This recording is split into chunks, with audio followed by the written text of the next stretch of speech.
announcing the arrival of the President of the Republic of the Philippines, His Excellency Ferdinand Romualdez Marcos Jr.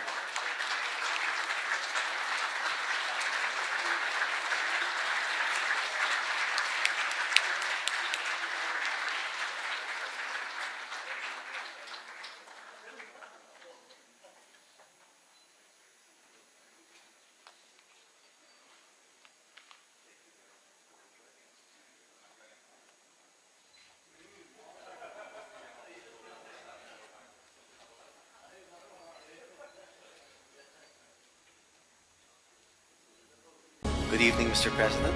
We will begin with the program. On behalf of the Philippine delegation, we would like to acknowledge and thank our friends from the financial community here in Japan for hosting this reception tonight. To our friends from the Daiwa Securities Group, Mitsubishi UFJ Financial Group, Mizuho Financial Group, Nomura Holdings, and Sumitomo Mitsui Financial Group, arigato gozaimasu. To begin our program, may I call on Mr. Kanetsugu Mike for the welcome remarks.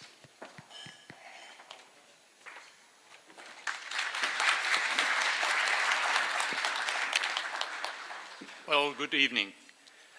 I would like to begin by thanking Your Excellency, President Ferdinando Romualdez Marcos Jr., former President Gloria Acapagal Arroyo, Senate President Juan Miguel Zubiri, House Speaker Ferdinando Martin Romualdez, Ambassador Milen Garcia Albano, Cabinet Secretaries and senior officials of the Philippines government agencies, and members of the Philippines and Japanese business communities, and all of you for gathering here today.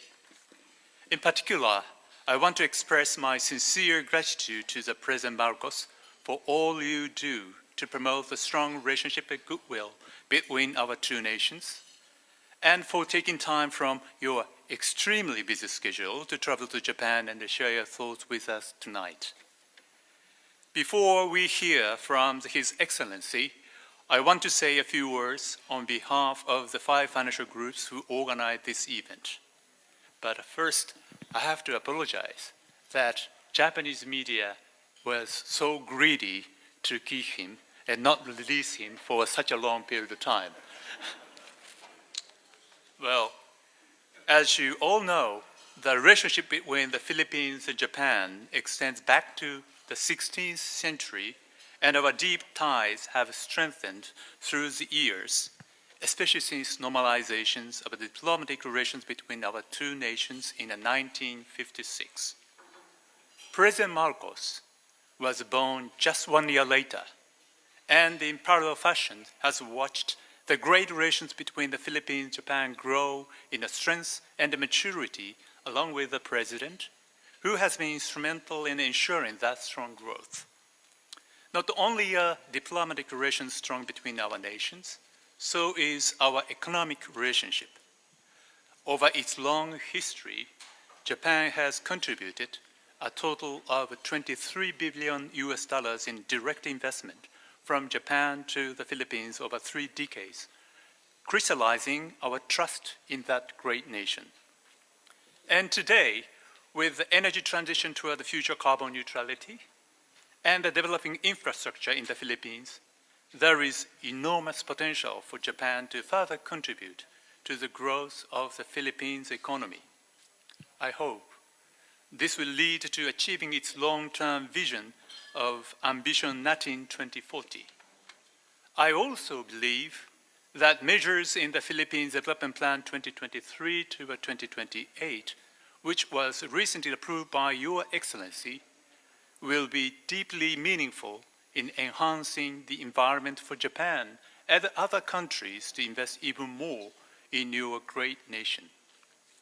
Finally, please allow me to say just a word about MUFG. Since the opening of our representative office in Manila in 1953, we have positioned the Philippines as one of the countries most important to us, where we operate with 2 entities, our Manila branch and our strategic partner, security bank. Under the policies set forth by President Marcos, MUFG and the Security Bank intend to focus on the key areas, including investment, energy transition, and infrastructure, so that together with the governments of both nations and with the companies concerned, we can keep contributing to the growth and the development of the Philippines to our mutual benefit. President Marcos, thank you again for joining us tonight, and thank you for your leadership. We look forward to hearing your thoughts. Now, everyone, please join me in a warm welcome for His Excellency, President Ferdinando Romualdez Marcos Jr. of the Republic of the Philippines. Thank you. May I now call on Finance Secretary Benjamin E. Diokno to introduce our guest of honor. Okay, ladies and gentlemen, it is my honor to introduce the President of the Republic of the Philippines, His Excellency Ferdinand R. Marcos Jr.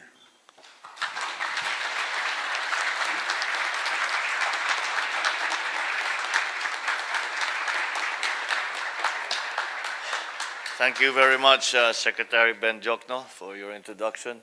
Please take your seats if you would. The former President of the Philippines and Deputy Speaker, Gloria Macapagal Arroyo, the Speaker of the House of Representatives, Congressman Martin Romualdez,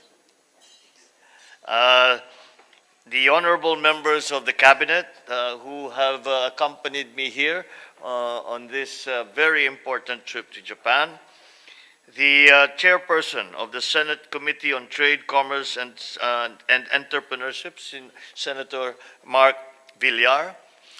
We are also joined by the former Senate President, Senator Manny Villar, who has, in his capacity as a private sector businessman, signed an agreement earlier today to further enhance the relationship between our two countries. Sumitomo Mitsui Financial Group President and CEO, Mr. Makoto Takashima, the Nomura Securities Company Limited Deputy President, Mr. Tomoyuki Teraguchi, Daiwa Securities Group Incorporated President and CEO, Mr. Seiji Nakata, SMBC Nikko Securities Incorporated President and CEO, Mr. Yuichiro Kondo, Asia Leaders Association and other Japanese companies and banks who are here present this evening, other distinguished guests, ladies and gentlemen, a pleasant evening to you all. I'd like to first of all thank the leading financial corporations of Japan for hosting and organizing this very important dinner. This evening caps a whole day of highly productive business engagements arranged by our Philippine Department of Trade and Industry here in the land of the rising sun. The Philippines is a great investment area as it leads economic recovery and performance in the Asia-Pacific region. In fact, not only in the region, but in the whole world. We look forward to future projects in the following sectors from both portfolio and foreign direct investors, as we are certain that these will materialize into a fair return for both parties. First is the knowledge-based and high-technology sectors, which will help the Philippines achieve its transformational goal to become a global manufacturing hub for next-generation wiring harnesses, office peripherals, and electronic parts and components. Second entails upscaling the processing of our country's green metals into higher value products, converting nickel ore to lithium-ion batteries, copper ore to wires and cathodes, form part of the blooming green economy worldwide. And third is about modernizing our food and our health sectors. Investments in agriculture-based manufacturing, cold storage and cold chain facilities, and virology centers will assure that we move forward as a highly competitive economy of nations for sustainable development. Fourth involves our invitation to small and medium-sized Japanese enterprises to open outlets in the Philippines, to fill in the gaps in the supply chain for key industries, deepen inventories for products and services, and help develop startup ecosystems.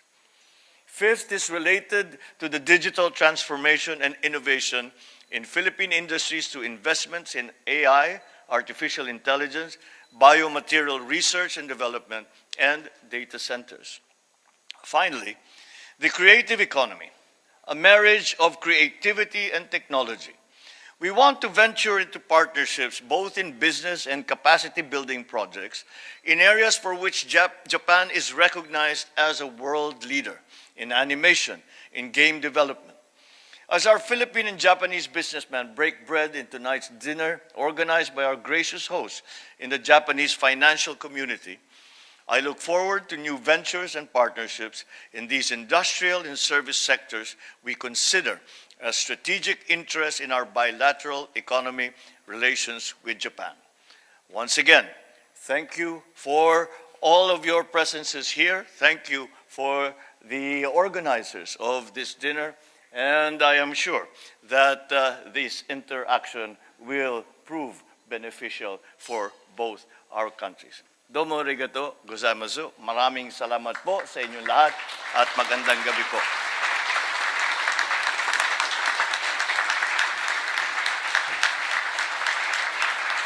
Thank you, His Excellency President Ferdinand Romualdez Marcos Jr. Thank you, Finance Secretary Benjamin Ijokno. And thank you very much, Mike-san.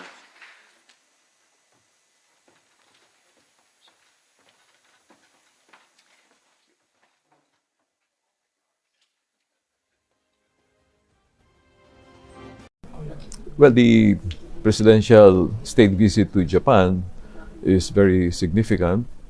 Its importance lies in the fact that it affirms our commitment to further strengthen our economic partnership with Japanese government as well as the Japanese private sector companies. This morning, we have met with 11 major Japanese companies that have investments in the Philippines, and the dialogue has enabled our Japanese partners to air their concerns and for us on the Philippine side to explain what we're doing to resolve their concerns. The most important insight is the fact that almost all the companies said that their operation in the Philippines is very important in the whole scheme of things for each of the companies. They have locations in other countries, but the Philippines is one of the most important locations for most of those companies. The other thing that became very clear is that all are looking forward to making additional investments in the Philippines by way of expansion and by way of strengthening their R&D work in the Philippines, in our country. I think that's very important. And the Japanese companies have also emphasized that with their added investments, they'll be able to employ more Filipinos. A few of the companies said that they are themselves helping in the training of their Filipino employees so that the Filipino employees in their companies would be in a position to assume higher level positions. Well, under PDP 2023-2028, our goal is to transform the Philippine economy into one that's export oriented, industrial-driven economy. And the Japanese companies that are present in the Philippines are all in manufacturing operation. And their operation or operations will definitely contribute to this effort to transform the economy to an industry-led development. Well, we will try to sustain it to the extent we can. Of course, there are many challenges which are global in nature, over which we do not have full control. And the way we will sustain it is, of course, by attracting more investments into the country, particularly from countries that have already long experience in making investments and running operations in the Philippines, like Japan. So that's how we will go about it.